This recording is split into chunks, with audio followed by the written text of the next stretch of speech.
Dark. Can't see. Have you ever imagined yourself blind? As a young child, I was already wearing thick eyeglasses. And at times, I would walk around the house pretending to be blind because I thought if I lose my eyesight, at least I could get around the house. Welcome to Pathways of Hope. Hi, I am Lorna Campos. Our spotlight for today is the blind man in Bethsaida, Mark 8, 22 to 26. They came to Bethsaida, and some people brought a blind man and begged Jesus to touch him. Some people? Who were the some people? Relatives, neighbors, strangers?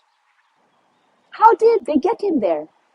Did they say, "We have a surprise for you, come with us"? Or was it a long discussion? He said, "Come, we heard about this man. Let's go. Nothing to lose. Let's try." Or maybe it was the initiative of the blind man. He heard the stories. After all, he was blind, right? Not deaf. He heard the murmurings of a healer.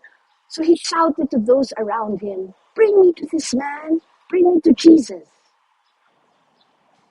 So they brought him to Jesus and begged Jesus to touch him. Beg, besought, implored, earnestly, desperately asked and asked, hoping for a response. Isn't it? Blindness is so definitive. No cure. What were they expecting to happen? Why did they bother to bring the blind man to Jesus? I believe it is because they had hope. A glimmer of hope, a fervent hope, hoping against hope. They hoped that when Jesus touched this man, something would change. Wow, such hope. I don't think I would count myself to be part of these some people who hope in that way. I'm more a skeptic, a realist.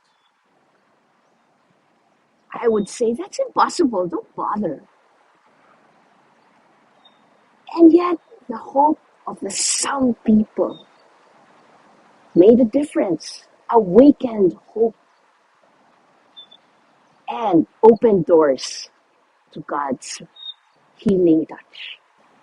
He took the blind man by the hand and led him outside the village. When he had spit on the man's eyes And put his hands on him, Jesus asked, "Do you see anything?"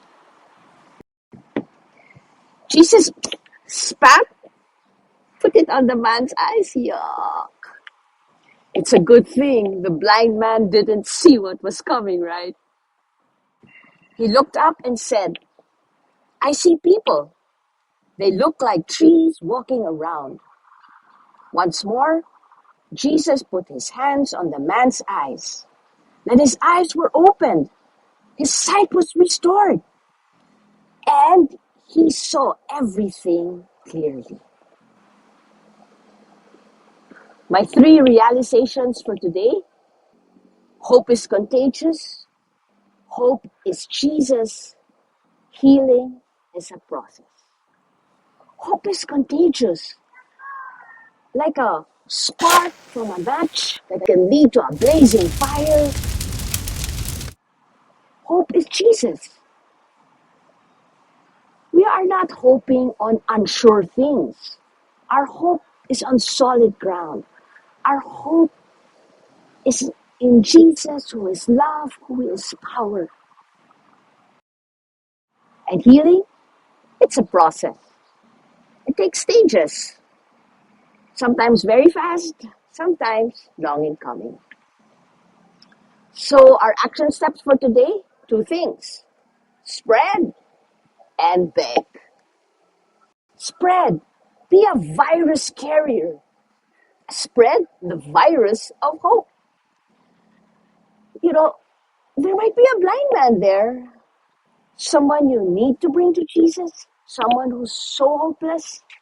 Let your hope infect that person. Be contagious. And beg. Beg. Beg. Ask and ask. Beg for yourself. Beg for someone else. Ask for the grace. Isn't it tiring sometimes to keep on hoping when the answer is long in coming, or we're staring down a bottomless pit of despair and desperation and hopelessness? Beg for mercy. Hold on. Hope. Hope in the Lord, hope in the Lord, my soul. Trust in His ways, praise His holy name. Giver of life, mighty Savior, our hope is in You. God bless. Hope in the Lord,